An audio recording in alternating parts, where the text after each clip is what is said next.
Ladies and gentlemen, it's our last show of January. This is for January 31st. We're filming on Tuesday, January 30th.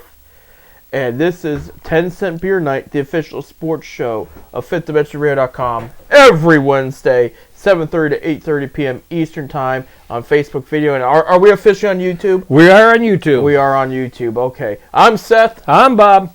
And your Super Bowl matchup is exactly the same one it was in 2020 there. So our script predictions, mine at least, were wrong. It didn't pan out. It did not. Well, thank God it didn't pan out, because that included Baltimore going and winning the Super Bowl. And we, rest assured, Browns fans, we do not need to watch that again for now. You know, you got. Well, you had Baltimore winning the Super Bowl, and I had Detroit winning the Super Bowl. So at least going to the Super Bowl, yes. Yeah. So it will be. No, I am going to win it. You had them winning. I had them all the way. Yeah.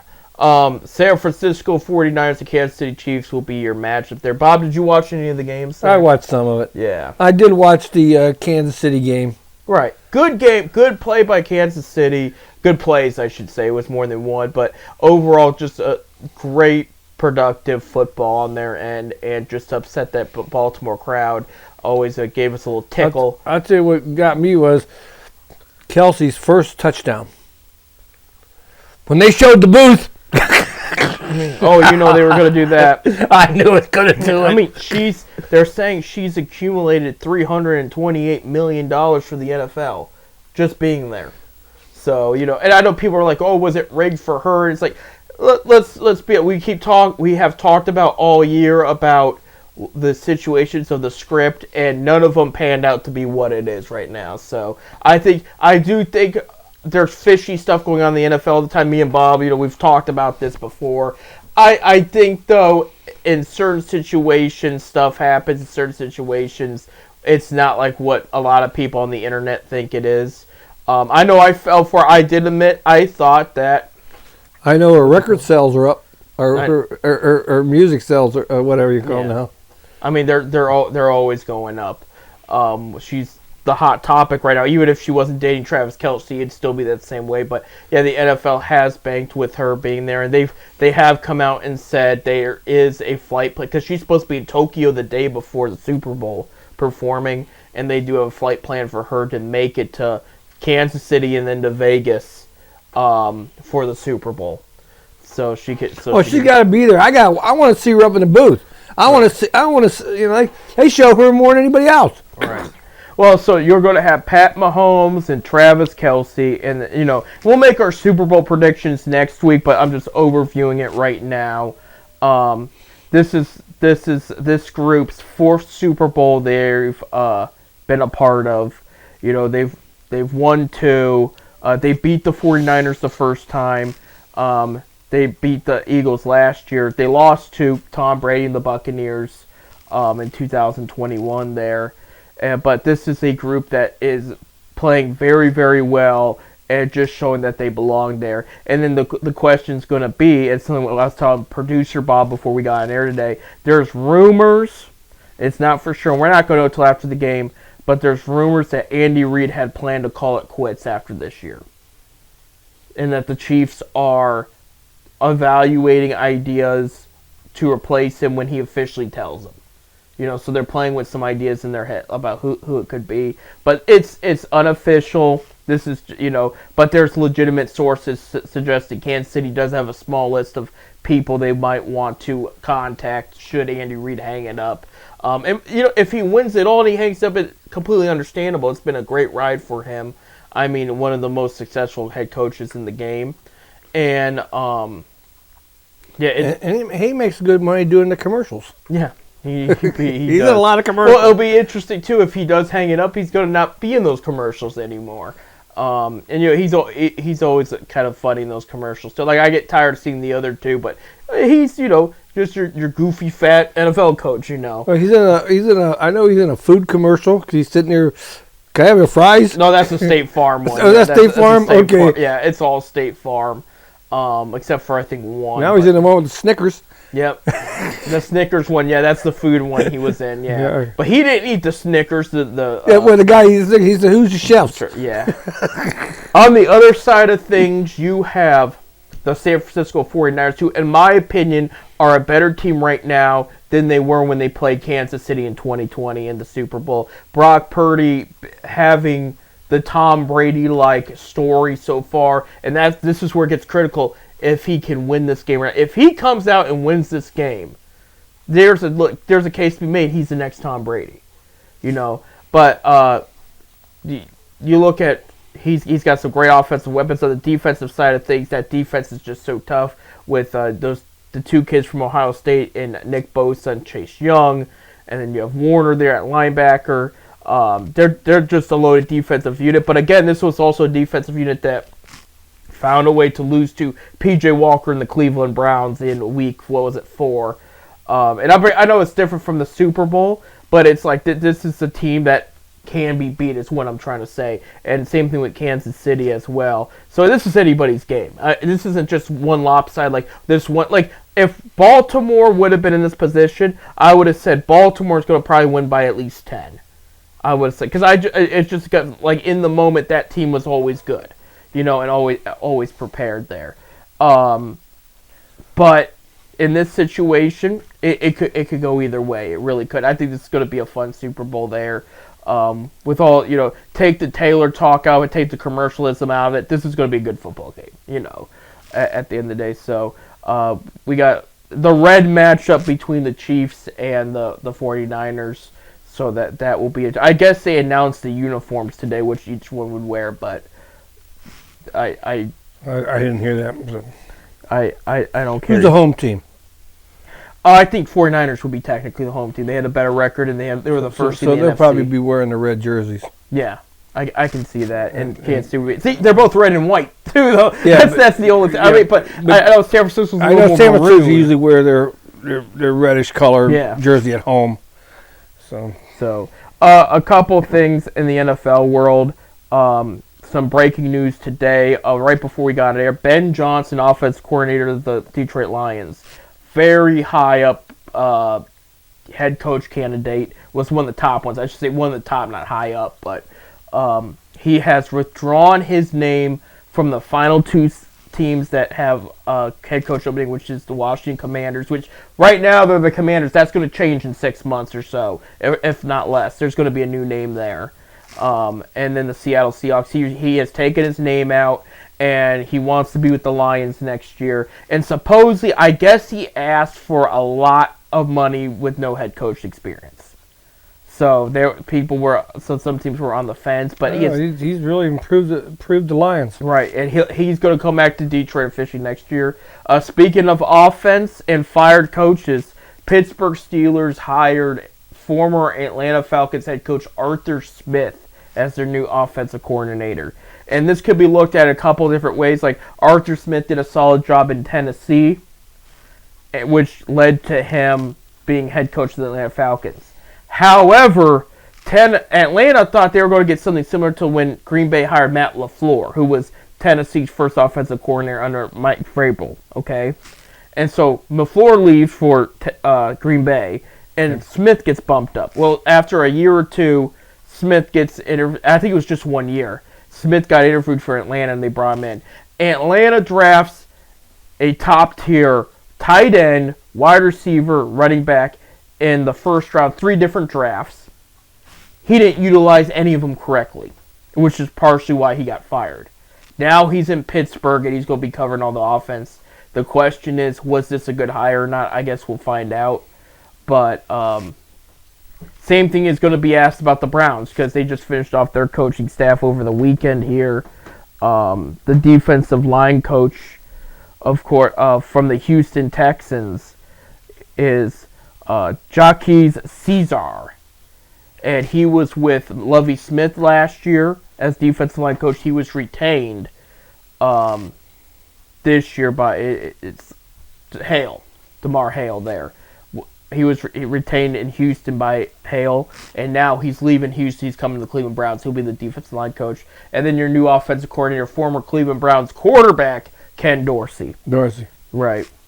And we don't know. I still haven't found out yet if he's going to call plays or not. And this is where fans got mixed feelings, because in Buffalo, outside of him getting fired mid-season, he did a good job over there. Buffalo, like, told people, we had 4 great years with it. Because not all, he was coordinator. He was coordinator for a year and a half. Because Brian Dable was offense coordinator, and he left for the Giants job. And then Dorsey got bumped up. But Dorsey was the quarterback coach there. They have high praise for him there. And there's something Cleveland saw when they heard it. And I'm on the fence, too, because it's going to depend what's going to happen. But if the thing you have to remember, too, is it's not like in Buffalo, McDermott, their head coach, he's a defensive guy. So he handed all the offensive duties to Ken Dorsey. Said, here you go, this is yours. Similar to what Mike Tomlin's doing with Arthur Smith now. Kevin Stefanski's an offensive guy. So Kevin likes to call his own plays. I know. But supposedly they got Dorsey to maybe take that responsibility away from him. But what I'm trying to get at is if you put the two minds together and they can find something that works. Maybe. It could be a better situation in Cleveland than it was in Buffalo. As if Stefanski will listen to him. Right, or vice versa. Yeah. And that's the positive of the whole thing is it's not like here's our whole offense, do what you need to do. These two are working together. And Stefanski knows this offense better than he does because he's been around it for 4 years. But the point being is maybe he's going to call plays, maybe not. But if they saw something in him they didn't see in the other candidates and they made sure to hire this guy, there's something there. And I was on the fence because I know he got fired midseason from Buffalo, and then Buffalo won 6 of their last 7. So that was kind of something that caught my eye. At the same time, this guy was, my opinion, the worst out of all the 30-some quarterbacks Cleveland has started since '99. This guy was the worst. But I mean, subpar players turn out to be good coaches. You look at, Bill Cowher, for example, solid player, not amazing, was a better coach. We see it in basketball. Like last night, I went to we'll touch on the Cavs a bit more, but Ty Lue and the Clippers. Okay. Ty Lue won a championship for the Cavs as a coach. As a player, he was only okay. He wasn't anything special. But as a coach, he does a good job. So maybe it was good he wasn't the greatest thing on the field.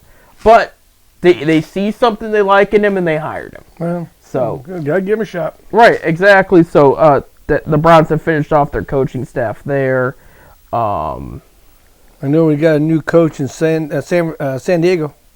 Yes, we do. I was going to pull. And our last show, we both sat here and didn't think it was going to happen. Right. So what he's talking about is Jim Harbaugh is going to the Los Angeles Chargers. A lot of you know Michigan promoted the offensive coordinator to head coach. So that's probably going to keep some of the recruits right there.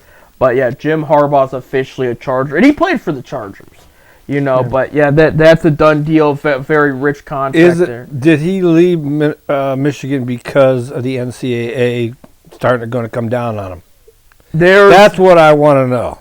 There's a lot of debate about that because, how should I say it? It's similar to Pete Carroll when he left USC. It's like, I'm leaving before I get in trouble. And now it's not my problem anymore. And for the record, they will penalize the program. Still, if they have enough on them, like they did with USC. They didn't get to penalize Pete Carroll, but they penalized the program. It set the program back. Personally, I wouldn't leave the college ranks. Well, here's how I feel it. One, he did ask Michigan for immunity, but Michigan told him, "You keep talking to the Chargers, we're not going to give you that." Okay. 2, in my personal opinion, and he did better in Michigan than I thought he was going to do. I didn't think he was going to walk away with the championship. Well, I'll tell you what, he had some bad years. He did. This was a messed up program, but he turned it around. My thing with him is he is a way better NFL coach than he is college. He should never have been back to the college ranks, was my opinion. If you can remember what that 49ers team looked like before he took over, they were awful. Just downright awful. He had them turn around in one season. It was amazing. I couldn't believe it when I saw it. Like, they were relevant again from the get-go. Right. And that's why if you can remember, after the Browns fired Chud, there was rumors, because the Browns had 2 first-round picks. They offered one to San Francisco for Harbaugh, because they said, this this guy would turn. But San Francisco said we don't want to let him go. At the time, they didn't. I mean, so I think he belongs there. My question is, how much of it is it going to change as far as, because they have great players there, but his quarterback he loved in Michigan is going in the draft. Yeah. And you wonder, is Justin Herbert still the guy there, or are they going to trade him? You know, and I think they should move forward with it because he is a good quarterback. You know, and I think if Harbaugh sits with him, he could even be better. They can figure something out and help his game there. Yeah. But other than Harbaugh, the other vacancies that got filled, Carolina Panthers hired Dave Canales, offense coordinator of the Tampa Bay Buccaneers. He's going to Carolina, and he's going to be their head coach out there. We had mentioned last time the Raiders would keep Antonio Pierce and then have Tom Coughlin as a kind of a I almost said supervisor. Advisor, yeah, there. And so Chargers, yeah, we said Jim Harbaugh there. Atlanta Falcons, this one was a little surprising. Raheem Morris, defensive coordinator for the Rams. He was head coach for the Buccaneers when Gruden left. And he did the best. The players really liked him. He didn't have enough talent. And they weren't drafting well at that time and whatnot. He was interim coach for the Falcons in 2020. I think he went 2-3. I'm going by memory here. I don't remember. It doesn't really say on here. Yeah. But he has been in this position with the Falcons before. And then... No, he went... So it's right here, actually. He went 4-7 after they fired Dan Quinn mid-season. So... Yeah. You know, he's been there. So, but he already hired his, because he's a defensive guy. He hired his offensive coordinator and the passing coach for the Rams. And people are raving about this. They said he's underrated. A lot of people don't know him, but they'll know his name soon. So there's something good about him, and he's got good offensive weapons. So Raheem Morris is in. Commanders do not have a head coach right now. Tennessee Titans hired Brian Callahan, Bengals offensive coordinator, to replace Mike Vrabel. Now, they talked a lot about the offensive coordinator for San Francisco, about maybe taking the Commander's job. They've brought it up. They're interviewing a lot of people, and I think he's up on. Young guy. You're right. No, it ain't Shanahan. No, Shanahan's the head coach. I can't remember who the O coordinator is right now. He's a young guy. He kept showing him on the side. When I watched some of the game. Right. He replaced Mike McDaniels, who's with Miami now, yeah. Brian Callahan is head coach, and people were worried about, what about Bill Callahan, offensive lineman for the offensive line coach for the Browns? He said he's under contract with Cleveland, so he's not bringing his dad in. He's under contract already. Seattle still got vacancy. We said Patriots promoted Jared Mayo, and that is it. So it's between Seattle and Washington for the last remaining head coach spots. We got to take a break. When we come back, we got to talk about these Red Hot Cavaliers and everything else going on in college basketball. So when we come back, we'll talk some hoops. Stay tuned.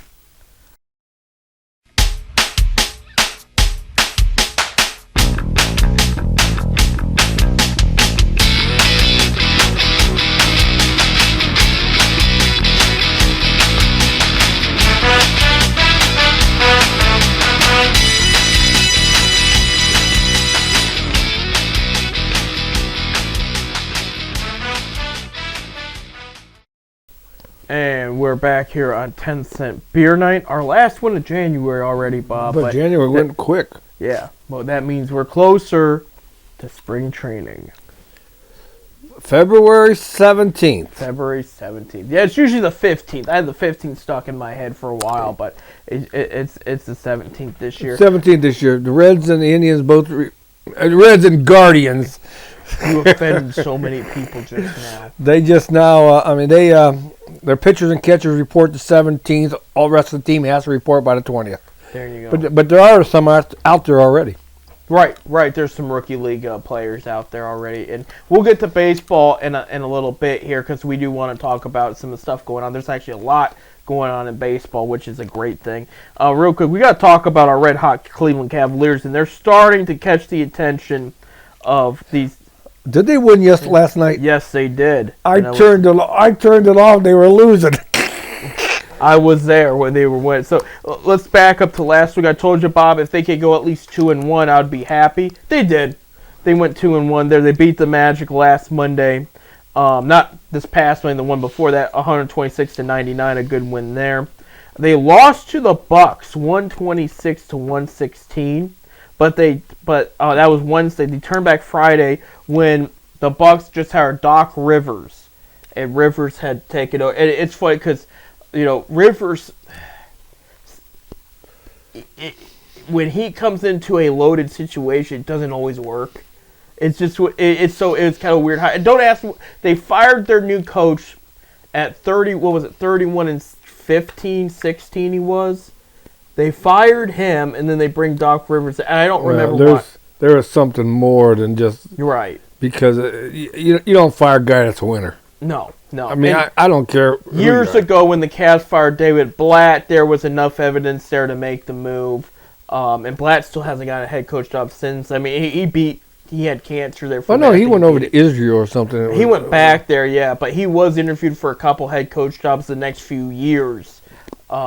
After that, and still didn't get it. But, I mean, in his defense, when he came into the Cavs, he did not expect that situation. They didn't talk to him about LeBron and Kevin Love. They talked about Kyrie Irving, Anthony Bennett, and Andrew Wiggins and how to operate the team through that. And so when LeBron came into the picture, that was a complete shock for him and everything. But, so Doc Rivers comes in. They lose to the Cavaliers. And fun fact here, Bob, because the Bucks are a team, they're high up there. One of the top teams in the East, a top 5 overall. And 2 or it might be 3 of their lowest scoring games are against the Cavaliers. So Cavs have played them very well there. So I think they're done playing the Bucks this year. Don't quote me because I think they played them. Let me see. I know they don't play them in February. They might be because they are done. They went 2-2 against the Bucks. They are done playing the Bucks for the year, so that's going to be interesting there, how that's going to pair. But Cavs overall played them very well. Even in the games they lost, they played them very well. Moving on to this week, of course, I was there last night, Monday night, against the Clippers. Evan Mobley has returned.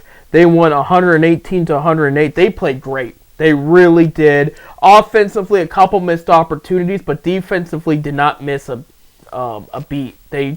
And that's what kept them in that game. I think they were down by 7 when I turned it off. They may have. I mean, it wasn't. They weren't like that for long. It was in the first half. Yeah. I said, well, here comes the beating. No, did not happen. They did win last night. I had to watch Blue Bloods. Jared Allen with a franchise record, 15 straight double-double. That's a big deal for him there. And then Donovan Mitchell had a double-double last night too. Let me get you these stats real quick. 28 points, 12 assists, by Mitchell. And Allen was 20 points and 17 rebounds. A rebound shy of a third double-double on the team. Evan Mobley coming back from injury, 10 points, 9 rebounds. And then off the bench, Karis LeVert hit 13 points, and he was the dog player of the game there. And then for the Clippers last night, Kawhi Leonard, 30 points, 8 rebounds, and 3 assists. He played very well last night. The Clippers did not have an answer for them. So Cavs go to improve to 28-16. The rest of the schedule this week, Wednesday night, they play the Pistons, who are dead last in the East, and they're at home. Darius Garland, officially today, it was announced today, he will be playing that game. So he will be back with the team. So the team, aside from Ty Jerome, who had surgery on his ankle, is in full force. He's the only guy that's so Mobley and Garland both back, huh? Yep, Mobley and Garland. And that's Bob.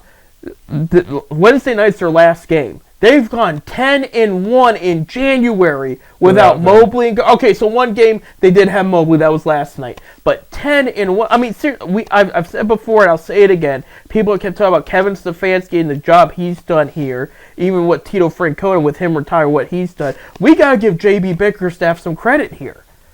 I mean, this team has hung in tight despite all the injuries and still won games. I mean, they won games without Mitchell, too. Yeah, we got a hell of a bench. We do. And that's the thing I'll say about the Bucks. they got one of the weakest benches in the league, despite like where they're at, So they play the Pistons Wednesday, and then they have 2 other games. Thursday, they're at Memphis. Memphis has some injury problems, so they're not as good as people thought they were going to be. And then Saturday... So they're playing back-to-back, Wednesday and Thursday? Yep. And then that'll be their first game in February. And then Saturday, February 3rd, they play the Spurs in San Antonio. They should be able to win that one. So realistically, they could win out this week. I'd say worst-case scenario, go 3-1. 3-1. I think the team, if they're going to lose Memphis, would be kind of understandable. But still, all the injuries they have, they should be able to beat them. I'm going to pull up here the standings here. Cleveland, and oh my goodness, it got away from me. Cleveland in 5th in the East, but they're not too far from. Yeah, they're a half game back from the 4th and 3rd seed.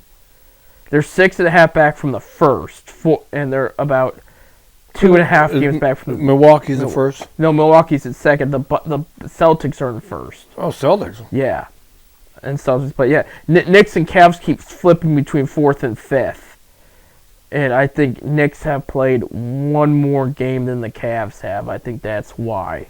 But yeah, Cavaliers are still very much into it. Yeah, so. And they're what, 28 and 16? 28 and 16, yeah. So Celtics, Bucks, 76ers, Knicks, 44. Cavs, Pacers, Heat, and Magic are your first 8 out of the bubble. Believe it or not, the Bulls are still in the conversation, at least for the play-in, and so are the Nets, and somewhat the Hawks, too. For the Western side of things, this is where it gets kind of crazy. The Timberwolves, who've had it most of the year, are first a half game back, are the Nuggets, a whole game back, are the Thunder. That's your first 3. Then you have the Clippers, who the Cavs just played, the Kings, the Suns, the Mavericks, and the Pelicans. And then everybody else is 2.5 games more back, and that includes the Lakers for the 9th seed. So that's what you're looking at now. It's still early, but yeah. Just went over the waypoint for the Cavs. I mean, right. If they're 28 and 16, that's 44 games. Right. They're at the halfway point there, so still in good shape. The only teams that have not won 10 games yet are the Wizards with 9 wins and the Pistons with 6. So there's no reason. Pistons have only won 6 games? Yes. They beat the Thunder recently, too, so Cavs got to bring it to make sure they win that game. But, yeah, Pistons, it's been a rough ride. But in my opinion, this is my personal opinion, because they're saying Pistons, Wizards, and Spurs, those are the bottom 3 right there. I think the Wizards are the worst team in the league. I think if you had a best out of 5 or 3 series, the Pistons would beat them. That's my opinion. I think the Wizards are in bad shape right now. I'm surprised there ain't no coaches changes yet. Right. They just got a new coach. I think it's part of the reason there. So, all right, on to college hoops. We're going to start with the Big Ten and Ohio State. 13-7 record right now. They're 11th in the Big Ten. Last week was rough, just like a dog with sandpaper on his bum. It was rough. That's what my old neighbor used to say. Last Tuesday, they lost to Nebraska 69-83. Then Saturday, they got whooped by Northwestern at Northwestern 58-83. Northwestern's a solid basketball program these days. So what's going on this week? Well, it's not going to get any easier. On Tuesday, so tonight, they play number 14 Illinois in Columbus. So that's going to be tough. And then Friday, they're at Iowa. Yeah. So yeah, it's looking tough there. Like I said, Ohio State's 13-7 overall, 3-6 in the conference there. Your number 1 team, Wisconsin, 16-4, 8-1 in the conference. Purdue, number 2 in the nation, 19-2, 8-2 in the conference there. And Illinois, for those, because they are ranked also 14th. They're 15-5 with 6-3 in the conference. So Ohio State, unfortunately, despite the solid start, they're playing like they did last year at this point. It has not been good. Once they got the conference play. Right. Akron Zips, Bob, here we go. They 15-5. They're still first in the MAC. Last week, On Tuesday, they beat Ohio in Akron 67-58. What Bob is moaning about on Saturday at Miami of Ohio, a buzzer beater gives Miami of Ohio the win 68-70. And Akron was up by 11 at one time. And Akron was up by 11, like Bob said. So, but you know what? The Mid-American Conference, when you go on the road at the Mid-American Conference, it's tough to win on the road. Right. That's what's been impressive about their run so far, because they've won a good amount of away games already. I mean, they beat Kent State there. They beat Ball State in Northern Illinois. Those are the MAC teams they've beat away. Yeah, it's hard. It's hard to win it on the road in the MAC. Right. Absolutely. Well, Tuesday night. That's tonight. They're at Eastern Michigan there, and Eastern Michigan is 9-11, 2-6 in the conference there. And then the big one, they're going to be on ESPN2 this Saturday. It's Saturday? It's Friday, I believe. Second. It's Friday. Friday, 9 p.m. 9 o'clock? 9 o'clock. I can go. Good. 9 o'clock against Toledo and Akron. And that's going to be on ESPN2, that's a big deal for them. I mean, both teams are playing very well right now. Akron, again, is first in the MAC, 15-5 overall, 7-1 in the MAC. And for Toledo, they're second in the MAC, 13-7, 7-1 also in the MAC. So that's gonna be this tiebreaker. Yeah, and Toledo lost to Central Michigan, was their loss there. We gotta get back by Eastern Michigan first. Right. Take it one game at a time, but get your mojo back. This team's still playing very well. And again, it took a buzzer beater to beat them. Yeah, so. it was a buzzer beater. I watched it. Right. But like I said, it's hard. And the funny thing about it was, I did not know this. John Gross, his brother, is the coach for Miami. I didn't know that. Yeah. Mm-hmm. But they got different last names. But they. This is half brother then. They're half brothers. But the mother, they interviewed the mother. She goes, "Who you picking?" He says, "Whatever son wins." Now you know how Mama Kelsey felt last Super Bowl when her sons went at it. Well, they had an interview. Let's go with the Kelsey. Yeah. They interviewed the father, father, and he says that's not how our name is pronounced, but he just lets it go with it's Kels. Is it just Kels? It's just Kels. Kels. So we've been worldwide wrong. He says he's got tired of correcting it, so he just lets it go. They interviewed him on one of the. Kels. It's Kels. Yeah. Kels. It's the father. Right. He said, I got tired of correcting people, so I said, to hell with it. And they ran with it. So we call it Kelsey, but he calls it Kelts. We should start calling it by what it really is. We just should call him Swift. Kel Swift. But I just thought that was kind of funny. It was on an interview. It was on an interview. They asked him about it. So. That's some interesting information, Bob. I had no idea. Kels. I'm going to be thinking about that all day. Like that. It's not. It's got the S sound. The Cleveland people. You think we know somebody? In the. Yeah, I did see. This was a while ago. This is it was mid-season, but it wasn't the midpoint. So this was a few months ago. They asked about, because he's from Cleveland, did he want to be a Brown? He told, I think it was Chudzinski was the coach at the time. It was that or Pettin, one of them. He told whoever was head coach, he said, pick me. He said, bring me home. He did tell him to do that, and they didn't do it. Travis Kelce, yeah. Not his brother Jason, Travis did. He specifically said, bring me home. We could have had Taylor here. We could have, and that's nothing against David Njoku either. It's always good to have multiple good tight ends. But, he wanted to be here in his defense, It's same thing with James Harrison. A lot of Browns players, fans have been growing to hear that name, but the guy grew up in Akron. He was a huge Browns fan. Played at Coventry High School. Right. And then went to Kent State. But the Browns were the reason he played football. He grew up a huge Browns fan. He loved watching them when he was a little kid, but the Browns never gave him a chance. Now, Pittsburgh is what he would retire as, go to the Hall of Fame as. But the Bengals and the Ravens, he played for too, but he never played for the Browns. But it's the same, the Browns were his influence on playing football. So we also had another Hall of Fame quarterback that was drafted by the Browns, but they got traded before he even played a game in Cleveland. Lenny Dawson. That's right. I forgot about that. From Alliance High School. Yeah, absolutely. So I mean, it is what it is. But yeah, Kels now.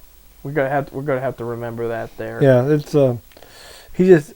I said that interview, and they were talking about it on Bob Golick's show one day, and Bob didn't know nothing about it either.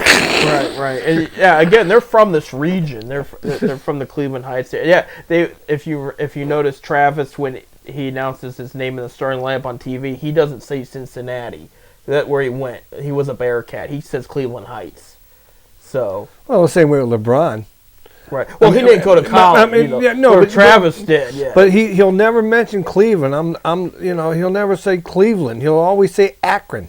Right. Well, everything. He's from Akron. Well, I know, but he's an Akron boy. Yeah. And I don't like people that do that where they're from Akron or they're from a certain You see that city. A lot of time when they're hi, I'm so and so. I'm from Mayfield High School. Yeah. You don't say I'm not from the University of Cincinnati or whatever. They say Mayfield, whatever. Some of them say they're high school. Yeah. But yeah, there are people around here like they might be from Canton, of course Akron or Youngstown. They'll say, "Oh, I'm from Cleveland." No, you're not from Cleveland.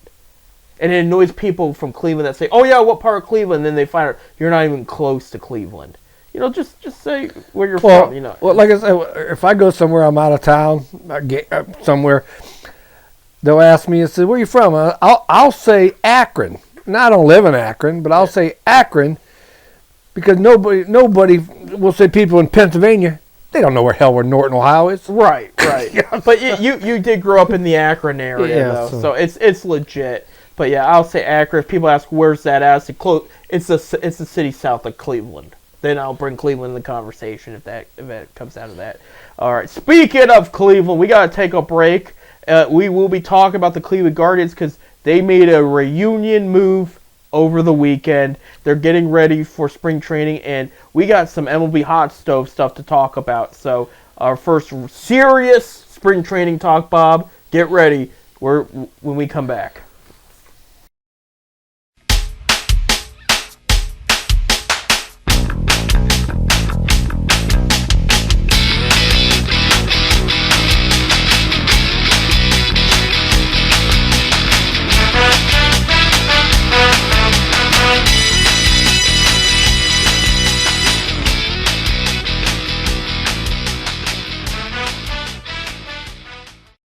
All right, and welcome to our last segment of today's show. Last segment of January. January 2024. Yes, it is here, the last segment. I'm going to miss it so much. No, we'll have 2024. 2024. It's been 24 years ago since we had that. Everybody was afraid the computers and the clocks and everything was going to shut down. Oh, my gosh. We have a list of all kinds of frights over the years. What they call that? Y2K. Y2K, yeah. Y2K. I didn't think about that. Y2K. It's been 24 years where I hid underneath my bed thinking the world was going to, all the satellites were going to fall out of the sky. Did you actually hide underneath your bed? Yeah. I fell asleep. I thought everything was going to fall out of the sky. I was 9, so I fell asleep. We were on overtime waiting for the thing to quit working. And then nothing happened. And anyway, baseball. Spring training. Dun, dun, dun, dun. A couple of things happened over this past week, real quick, because we're still in free agency and there's still being moves made. Royals today signed Adam Frazier. So Royals have had a heck of an offseason. They will add Adam Frazier in the middle of it. And, Adam last year played for Baltimore. Let me see how many games he played. 141 games, so he was very active there. 240 average, 13 home runs, and 60 RBIs with the Baltimore last year. Greg Allen, former Cleveland Indian, he's going to stay in New York with the Yankees. He last year for the Yankees he played 22 games. .217 average, 1 home run with 1 RBI. So that was it. I always liked the guy, but he just did not pan out. I know Jock Peterson signs a 1-year, $12.5 million deal with the Diamondbacks. He had a great couple years there with the New York Giants, San Francisco Giants there.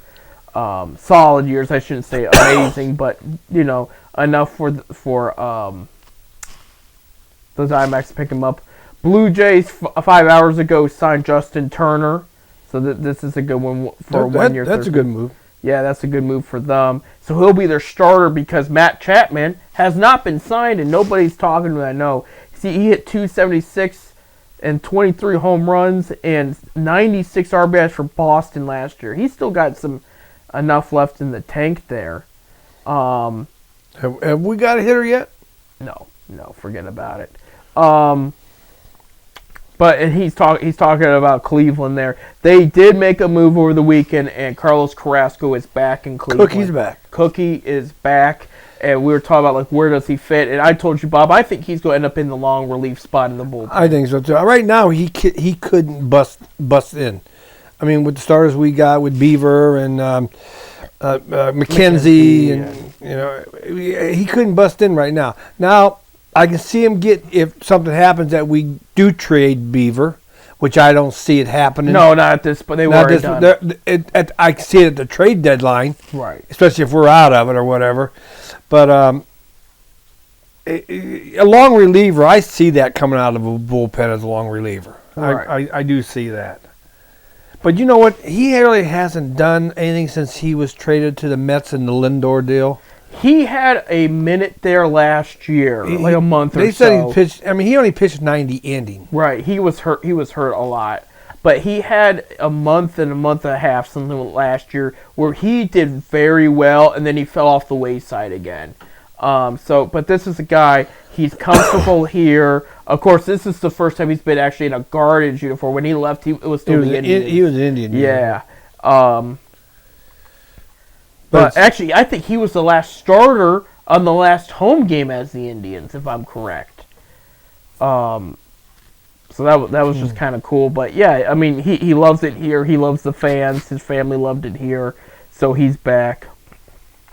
He signed a minor league deal with the invite to spring training. Right. So. I did see Mariners traded for Jorge Polanco. They traded a decent amount for him, like 4 prospects, to make that happen. So he's going to be their new shortstop. That's good. I think the thing I want to bring up that surprises me is, the top free agents for the most part are off the table, except National League Cy Young winner Blake Snell, still no deal. And he's talked to the Yankees and the Cardinals. And I think the Angels were another team name too. And they said that the Yankees gave him like a 3-year deal, decent, good amount of money. Somebody topped it with some 7-year, $92 million deal or something like that. Well, who was it? But they haven't said because he didn't agree to terms yet. But they told the Yankees, you've been outbid. And the Yankees didn't want to go higher because they don't have much cap room left. I mean, they take in the Juan Soto contract. They have Aaron Judge's contract. I mean, this is one of the rare times in history the Yankees are running out of money. There's not enough money there to function in the salary cap. Well, the old money of George Steinberg is gone. Right. Now they're playing with the new money. Well, the new money ain't there. Right. Right. So it's going to be interesting, but we're still seeing a lot of these key names signed. I wonder who would have the kind of money to do that right now. One name I thought of. It was the Dodgers or San Diego, maybe. Right. I thought about the Dodgers signed James Paxton over the weekend, so I don't think they're going to... Because you got to think about the money they've invested over $1 billion for the next 10 years in the guys they got. I can see I can see San Diego. He could go back to San Diego. Another team I kind of thought of is a reunion with Tampa Bay. Because remember, he won a Cy Young there too. But I don't know if Tampa Bay has the money for that. I mean, they could. Here's my argument here. Tampa Bay has a hell of a team. Yeah. But they're a small market. They're small market. They don't draw. Right. Right. I mean, there's a lot of rumors that this could be a team that's leaving and going to somewhere. Well, they're building a new stadium right now, so I don't think they're. Well, I'm hoping it helps out. But Right. even for years, they was one of the lowest attendant teams. Well, they were bad for a while too. Yeah, I know, but You still, know. we were bad for a while too, and we I'm- don't draw nobody. I'm wondering We draw people. because you're seeing this new fad of signing these prospects to long-term deals before they blow up and they're worth more. Well, they did that in the '90s with Cleveland. Right. John Hart did that in the Cleveland. He signed the Omars and the Joey Bell, Albert Bells, and those guys are all 10-year contracts, and they were stuck for nothing. You know what Omar could have, at third year in his contract, you know what he could have made? I know, and it was slick of him to do that. I bring it up. I'm looking for the name here. The Tigers just recently did it, and Colt Keith. He has not played in Detroit yet. He's a prospect, infield prospect. He just got a 6-year extension. He hasn't even played one. Right. It's the new fad, and I bring it up because That fad sucks. yeah. Well, I have mixed feelings about it. There's the good and the bad. I'm going to give you the bad, okay? Look at the Wander Franco situation. Okay, shortstop for the Rays. For those people at home listening that don't know, the guy had been seeing underage girls. Okay, he hasn't been charged with anything, but he's been he was He allegedly been with underage girl. right. Can't say. Allegedly, well, supposedly there's a child somewhere. That's what that's what caught the attention the first time. But he wasn't found guilty, so it's alleged. Right. So, and he's been taken to court over it and everything. I bring it up because he signed that 8-year, $120 million deal after his first season with the Rays. And he was having a great season last season. Again, he signed it a couple years ago. I should say 2022. He got banged up. He was hurt a lot, and it hurt the team. Last year, he played the majority of the season. They were doing great. Around the time he quit play, and he left the MLB when all this information came out, and that's when the team started going downhill. But that's where, okay. They can get out of it, obviously, if he's not going to be in MLB anymore, but you commit yourself to that contract, and then it's like the guy can't even play for you. You know what I mean? I don't. Unproven players, I'm against signing any kind of long-term thing. I can understand maybe a 2-year deal, Right. but nothing long-term. You haven't proved nothing to me. Right. And you look at, I know a lot of the failed prospects in Cleveland came from more trades. Examples: Matt Laporta, Andy Marte, may he rest in peace, and a couple other players that they thought were going to be the real deal. Today, it would have been encouraged to sign those guys to those contracts, and it's like, I'm glad they didn't, because it did not pan out between some of the ones I just mentioned. Now anybody that they brought up from the get-go, the beginning, okay, they've had better success, but it doesn't mean they should definitely do it, Another guy I'm going to throw out there as far as the news goes, and not for the extension, but you're talking about prospects. Oscar Gonzalez was thrown by waivers from the Yankees, okay, because they signed Marcus Stroman, so they won that 40-man roster spot. Gonzalez passed through wires. Cleveland did not get him back because they would have to give him a 40-man roster spot, and they didn't want to do that. So he's going to now be in the Yankees minor league system. Well, then Cleveland want to go get him again. I wish I could tell you, but I don't know that story. It's a very bizarre situation between him and Cleveland, and he wasn't a great player, but he was a good player. I don't think he did enough yet to get cut. Because you look at the thing Cleveland's been doing of late is giving up on guys too early. I gave up on him. I know that. I don't have it. I wasn't ready to talk about this, but the catcher for the Astros was somebody they traded in the Phil Maton deal. What's his name for the Rockies? Nolan.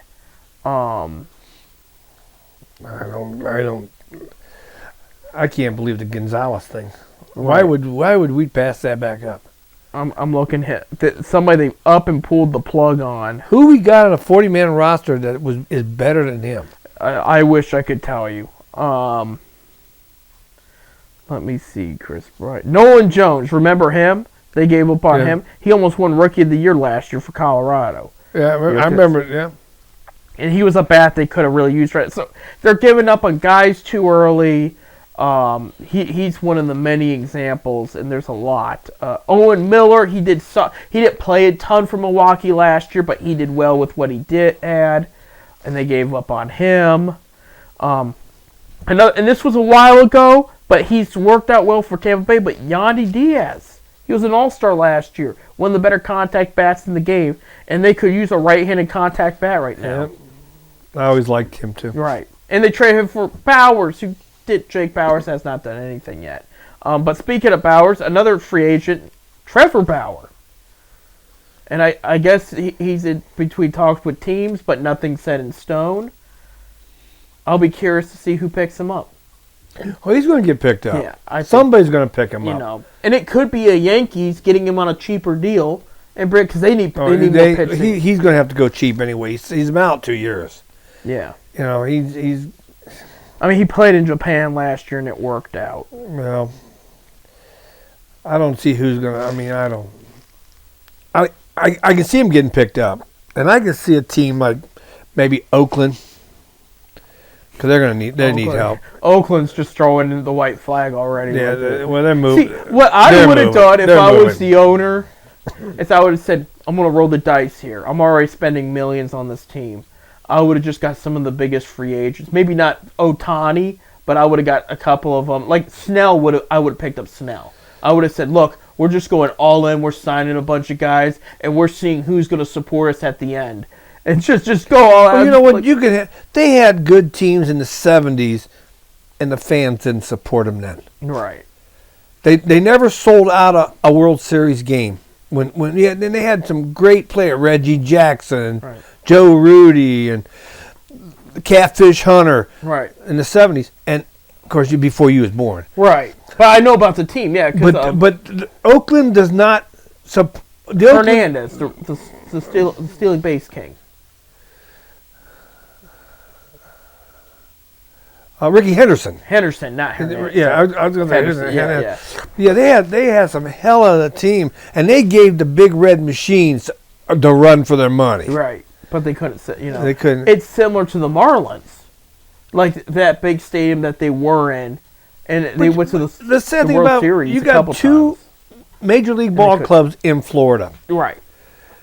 In a state that is a big baseball state. Every city down there has a minor league team somewhere. How you support? You got to support all this baseball. Florida.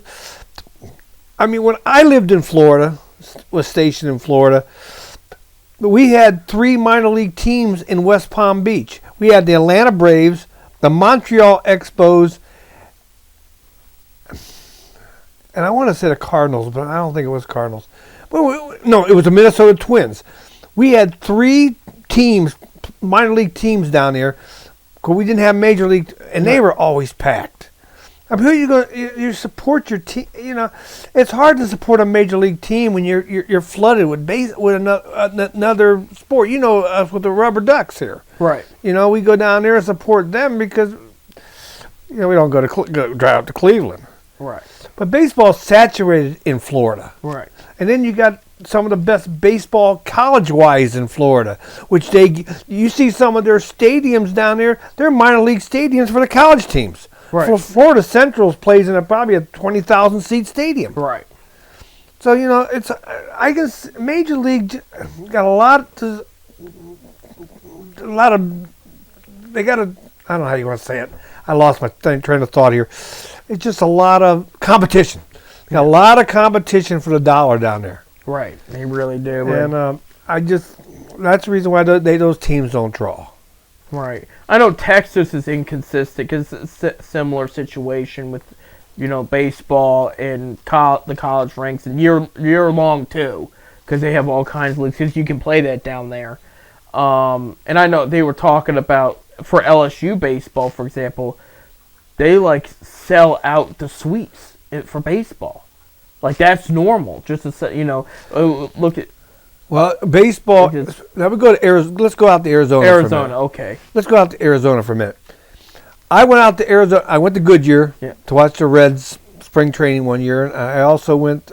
I watched the Tribe, the Guardians. It was a Tribe then. Yeah. I watched the Indians then. I went out there, and I'm looking at these stadium light high school stadium lights. And I'm looking. I'm from a distance. I said they gotta look like a pretty nice football stadium. Well, I go over there. It's a baseball stadium.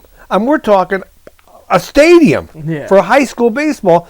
Then I look over to the side and I see the football stadium. There's no lights on it because baseball is king. And they play football on Friday afternoons after high school. Their games are at 4 o'clock in the afternoon. You know, the baseball games, they play the high school games at 7 o'clock at night. Right. I mean, it's just baseball is the king out there. It is. And I know a lot of players get drafted out of Arizona in their colleges there. And they play year round. Yep. You know, they go from summer season to winter season to spring That's where season. Rookie league is at too.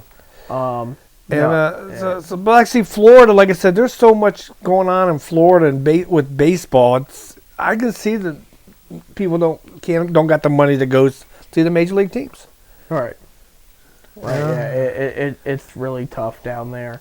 But it'll be here before you know it, and I know a lot of those players will be wishing to play Florida and Arizona over Cleveland in the beginning months of the season there. So we'll see what happens. 17th of February. Yep, absolutely. So, hey, we're out of time for today. Thank you guys for tuning in. Seriously, we really appreciate it.